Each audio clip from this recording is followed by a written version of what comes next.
So I went to see the new Scream film just last night. It's had a really big opening weekend, although the screening that I went to was pretty dead, to be honest, although that's because it was a Sunday night, so to be expected. But yeah, a lot of excitement for this film, particularly for me, because this is one of my top horror franchises. If you're talking straight up horror, this is probably my number two. So yeah, a lot of excitement for this. Whenever a new Scream film comes out, I do. And as a franchise, as a horror franchise, it is probably the most consistent franchise in quality.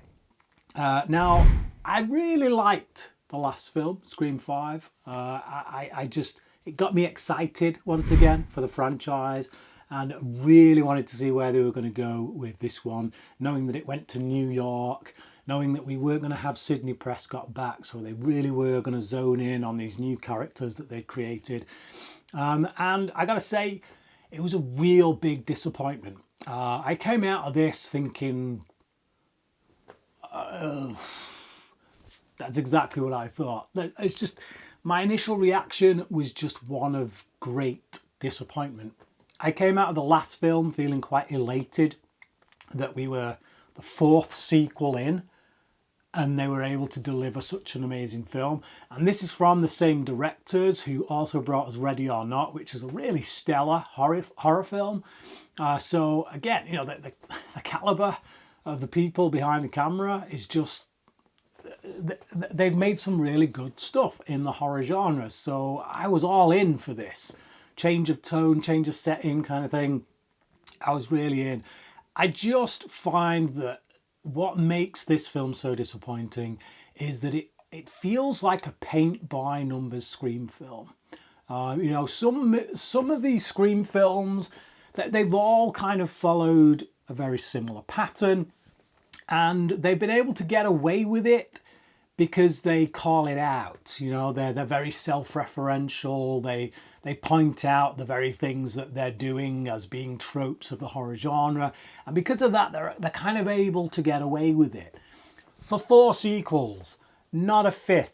By the time you get to a 5th sequel and you've set up an entirely new bunch of characters and you're kind of promising to go in a new direction, then to kind of rest on your laurels and go back to the old, yeah, we've got a blueprint and we're going to stick to it, it really doesn't wash at this point. You know, we no longer had Craven. We got a new team in to kind of steer the franchise in a different direction. And I felt like they did that whilst paying homage to what the franchise was before. So they didn't alienate the fans.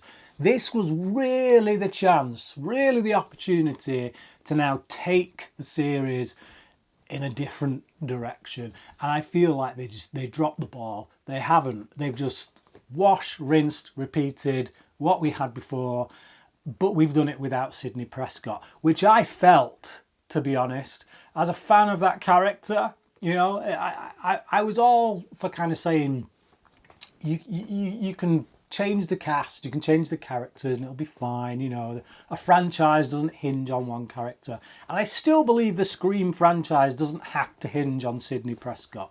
But I will say, I did feel her loss here. It impacted the film, her not being in it. Courtney Cox, Arquette, I think she lost the Arquette bit these days, I don't know. But so she's back as Gale Weathers. And the problem is, again, they revert back to the mode they always revert back to in these films when she's gone through such a heinous kind of crime wave that should make someone demented, quite frankly, especially this many times out the gate. And yet they fall back on the old Gale Weathers, going back to selling books and being someone who people want to punch in the face and then do at some point. And it's just like, pulling that out of the hat as many times as they have now is just, I want her to die. I really do. There are times in this film when they don't have the cojones to follow through on certain things. There are certain people that really get the knife dug in and yet survive. They just don't seem to have the bottle to kill certain characters, either ones they've set up or, you know, ones that might be legacy characters or this, that and the other. But it just feels like they've gone a lot more brutal with the kills, which will appease horror fans, I'm sure. But when it doesn't have the payoff, that actually that brutality has the impact that that brutality should have, but instead people come out alive, you're just left thinking this is beyond Scooby-Doo material here. And speaking of which, the reveal at the end of who the killer is and their reasonings for doing it, very Scooby-Doo, very Scooby-Doo. Over the top, the performance is ridiculous of the killer or killers. Is it one, is it two? You know, we always have that question. There are some nice ideas in here, some nice set pieces. We open up on some new ghost-faced killers that actually get taken out by some other ghost-faced killers. So that sets up this really kind of great opportunity to have multiple ghost faces going on and like going places where they've never gone before. And they just don't go there. They just don't. They just, as soon as that opening's out of the way, they just fall back onto the wash, rinse, repeat cycle that they've done before. I don't want to say this. I don't want to criticise a Scream film like this because I love this franchise. I've really enjoyed every instalment. It's just, this is probably the one that I'm kind of thinking you've got to pull something out of the bag next time around that we really haven't seen before. Otherwise, I'm probably done. Characters throughout this film do really stupid things. They react in ways that you just wouldn't.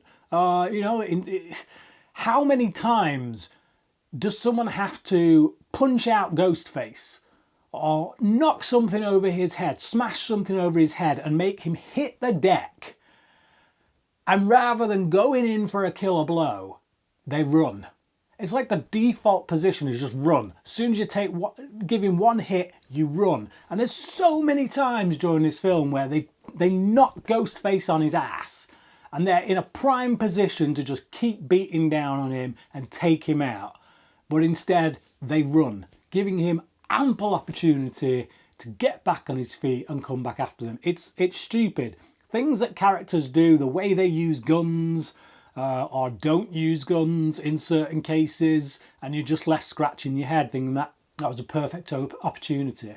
How you wouldn't have taken that is beyond me.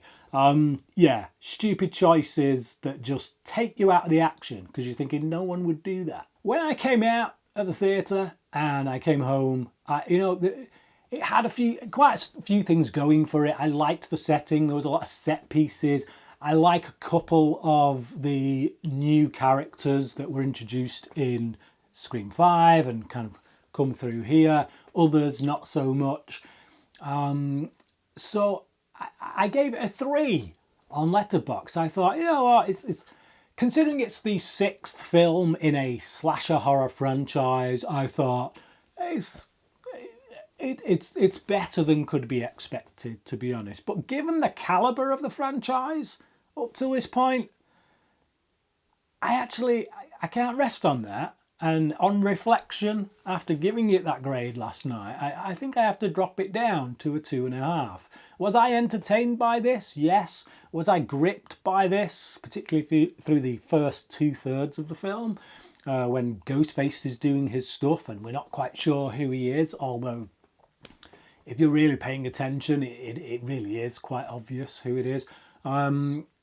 It's not enough now. I'm going to knock it down to a 2.5 out of 5. I just don't think I can actually call it a good film.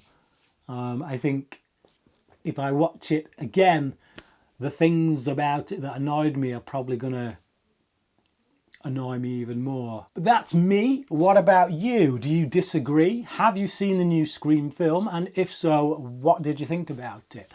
Leave your comments down in the comment section below. Thank you for watching this video, and until next time, cracking.